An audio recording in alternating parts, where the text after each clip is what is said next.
Hello, everybody. I just wanted to give a big compliment to the YAPC North America staff, Mad Mongers, for putting on the live streaming video of YAPC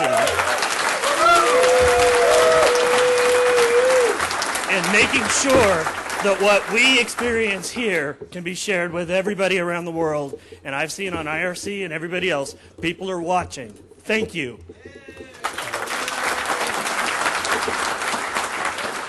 And let's do this again next year and the year after that and at all the YAPC events, please. I would actually like to point out that the talk I gave earlier was about a piece of sponsored development for a customer of Shadowcat, which is Social Flow, who were kind enough to let me present it. And their entire development team gathered round and watched the video of my talk about the software they paid us to build for them. So cool!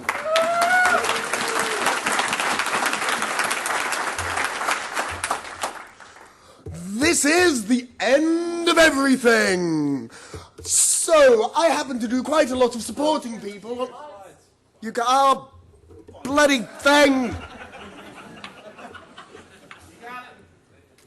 Use a sufficiently colorful British curse word. It'll make it work.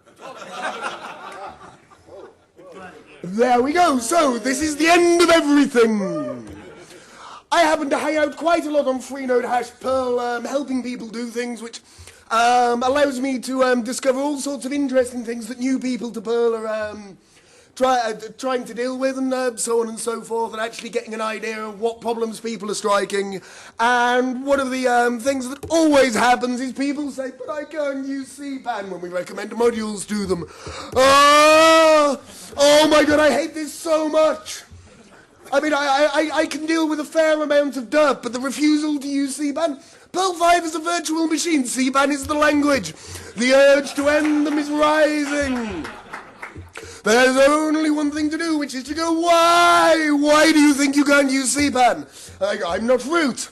So I go, well, that's absolutely fine. Here's how you make CPAN.pm do the right thing. All you need to do is set 4 configuration options, reload the index, go out to the shell, log back in, don't get any of those steps wrong in any way, shape or form.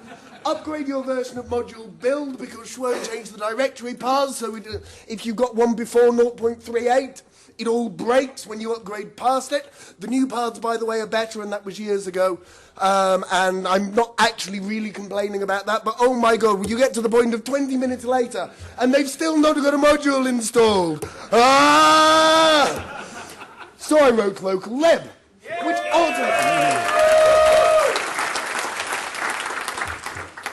Okay, so far, so good. And then they go, well, I need to deploy a single file because it needs to be copied to a particular server. Oh! Well, okay, let's try and make PAR do the right thing. All you need to do is run pp with these 27 different options, and then it's going to blow up again, and again, and again, and 20 minutes later, So I wrote up FatPacker. Again, so far so good, and then Meergauer was kind enough to use that FatPacker to bundle local lib into CPAN minus. Makes things even easier. So far so good. And then you run into the other problem, because they go, this script needs to run once on 200 machines. And fat packing is kind of, it's relatively easy, but it is still a noticeable amount of effort. Oh, fair point. God damn it!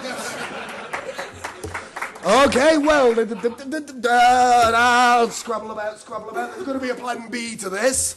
Well, I mean, everybody knows about __ data. That goes, Perl, please give me a file handle for the rest of this file until you reach __ end. Now, __ end is fascinating because at that point the Perl compiler stops reading and Perl stops parsing. And, let me see.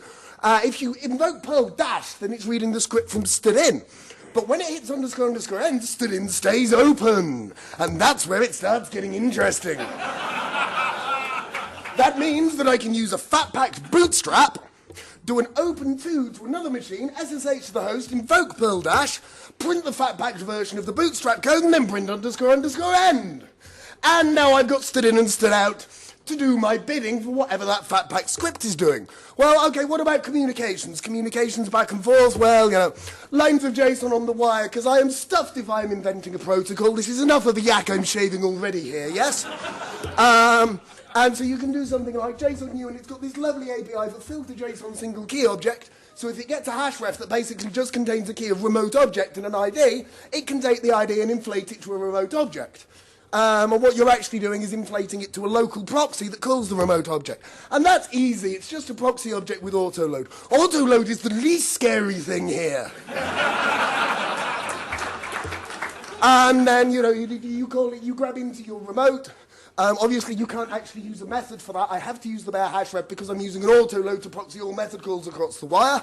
I didn't want to reserve a method name because, again, when autoload is the least crack fuel thing, you may as well. Okay. No, I have a problem again. What about the things that I didn't fat pack? So I don't want to have to check it up front, because having to check it up front is what made fat packer annoying to use in the first place. Hang on a minute. Fat packer itself uses the code ref in @inc. Well, you know, well, nobody said that I could only use one. Better still, I can actually use an object in @inc. I can have one of each.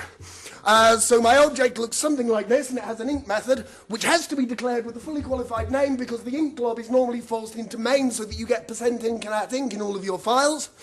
Do not define a constant called env. That's really confusing, by the way, because env gets forced into main as well. Don't ask. Anyway, so, source for, give me the source to this module, then I can open a string file handle to the code and return it, and Perl will load it as if it was there. That's the same thing that fat packer's doing. But I now have the question of, well, where do I get $self-hero sender from? Ah, well, that's the easy bit. Because it's a remote object system. So I just grab a remote object from the host machine, and it's @inc. I can use, so the source host that's actually done the SSHing in, it goes through its own @inc, finds the module, and ships it across the wire in the form of a JSON object.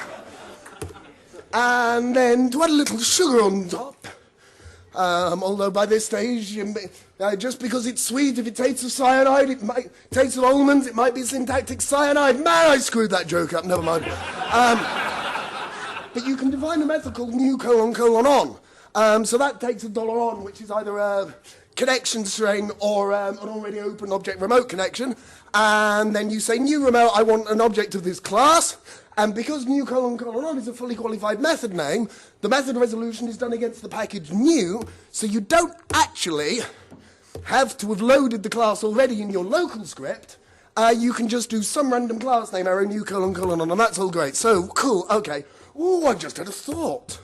You see, last year's high-speed lightning talk was the Devil's REPL, which was about eval with lexicals, which was a pure Perl REPL, which I wrote to be able to ship it about on the wire and fat packer and so on. Well, it's a pure Perl eval cage. Why don't we use that? So now I can do eval with lexicals, new on, user at host, and it's going to SSH across the wire and give me back a REPL with persistent lexicals on the far side. SSHs in and starts up, and I can use just host, and if I do user at, then what it actually does is sudo up, so I can actually go SSH in and then start me another chained one that's root, which I've been using to do systems provisioning. So I can call eval on the code, I can even do, you know, lexical persistence is already there, or you can do it with your own class that you've written for this little ad hoc task, that then pass whatever arguments you want across the wire, and then you can do get remote sub if you just want a subroutine, don't want to fart around with objects, that's absolutely fine. You can get sys hostname, it'll do a require on sys hostname, and call the subroutine for you with whatever arguments you supply. So if you think you still can't use CPAN, I say you can. You can use CPAN, Tim I am.